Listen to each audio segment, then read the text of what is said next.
भगवान पर विश्वास करना अच्छी बात है, लेकिन आंखें मूंद के नहीं, आंखें खोलकर। 94.3 माय एफएम पर मैं विनी आपके साथ हूं और चलो आज कुछ अच्छा सुनते हैं। एक गांव में एक साधु रहा करते थे जो ईश्वर की तपस्या आराधना में व्यस्त रहते थे और गांव के लोग भी उनकी बड़ी रिस्पेक्ट करते थे। एक बार गांव में भीषण बाढ़ आई।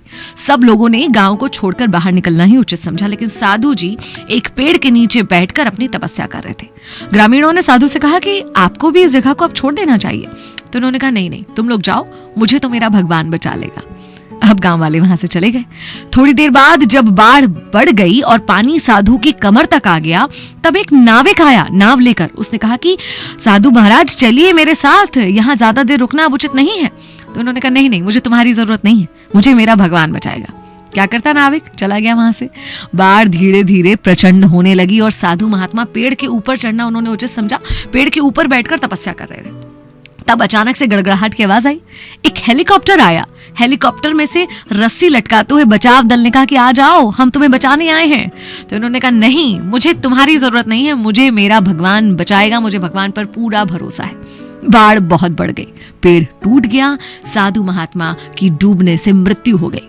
जब मरने के बाद वो स्वर्ग पहुंचे तो उन्होंने भगवान से कहा कि मैंने तुम्हारी सच्चे दिल से तपस्या की, भक्ति की, जब मैं डूबकर मर रहा था तो तुम मुझे बचाने क्यों नहीं आए?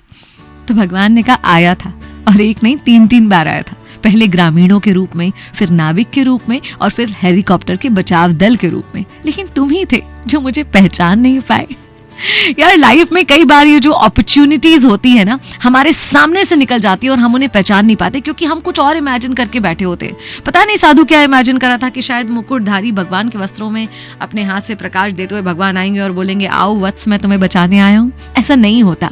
अपॉर्चुनिटीज की टेंडेंसी होती है कि वो ज्यादा देर किसी के लिए रुकती नहीं है। ये एकदम तेज दौड़ते हुए घोड़ों की तरह होती हैं जो आपकी आंखों के सामने से तेजी से निकल जाएंगी।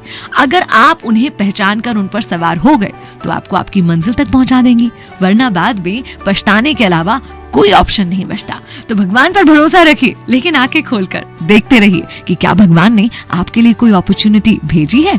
मैं हूं विनी, चलो आज कुछ अच्छा सुनते हैं। चलो आज कुछ अच्छा सुनते हैं।